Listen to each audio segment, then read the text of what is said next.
All right, today I'm just going to show you the Remington Deluxe Model 5.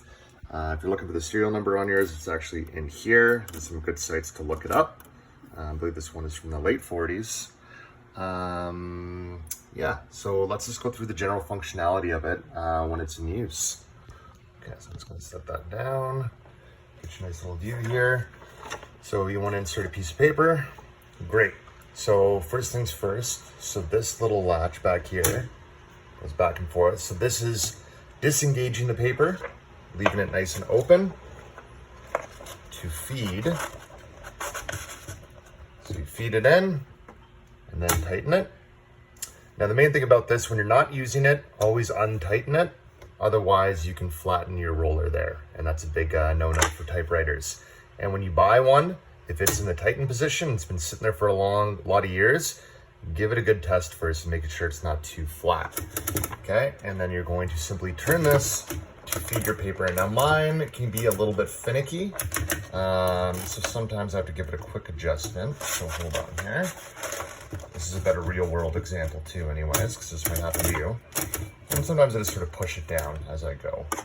And we've got a nice little feed there. And there you go. So I like to kind of keep it straightened on each edge as best you can. If it's really off, you can simply just loosen it and actually adjust the paper quite easily. All right, so that's basically that part of it. So let's get down to sort of how you type line by line and what all these buttons do. Okay, so I'm gonna set this down again. I like to sort of do this all in one sitting, that way you can get the best idea of how this all goes.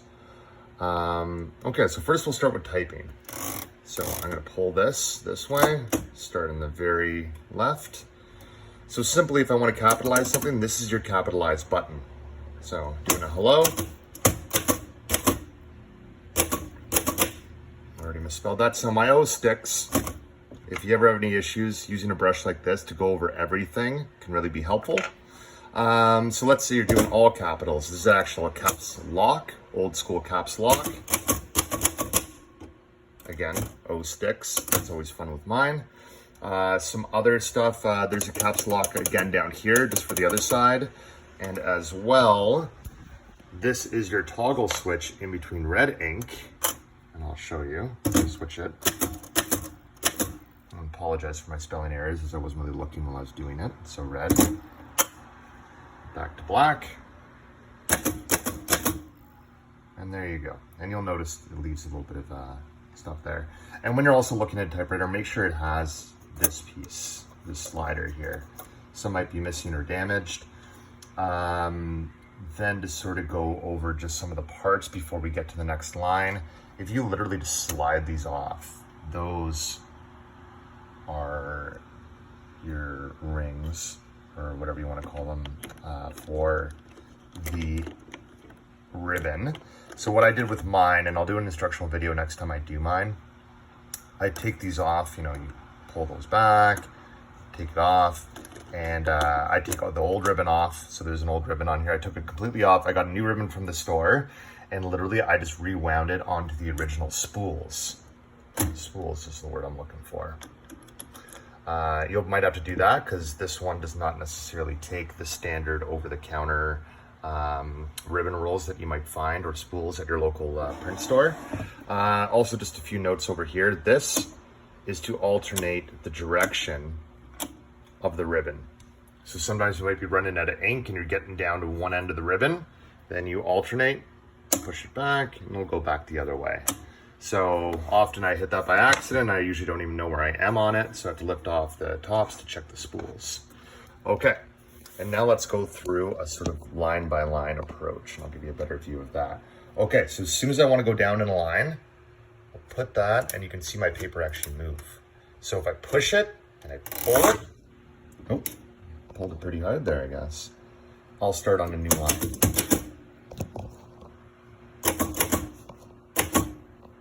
Right?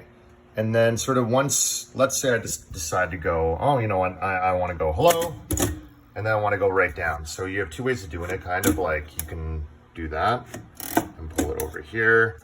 And let's say I'm like, oh shit, I went all the way over, I want to indent it. you can actually just pull this here and make sure you hold this or else it's gonna go flying.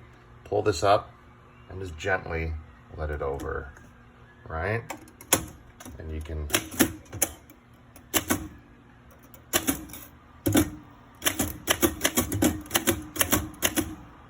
get it going like that.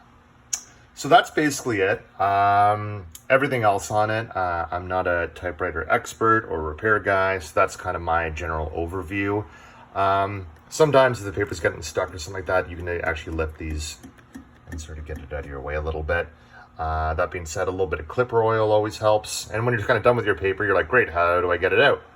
So literally you just, all right, I'm done. That's all I wanted to type. Just keep going, and boom, we're done. Great, done with that. As you can see, mine's a little bit rusty. I don't really mind. It adds a nice aged feel to some of my paper. And then when I'm done with it, disengage it, put it back here for show, and I got it all nice and together. So that's just a little tip for you. Also, there's some other buttons like this. To be honest, I've never actually messed around with this, so I don't know what that does exactly, but I'll do another video when I do. Also, you have the spool rounder here. This also can manually do it. There's no point to it though when you have that, but me being a righty, I like to do it from here. But if you're a lefty, you might want to do it from here.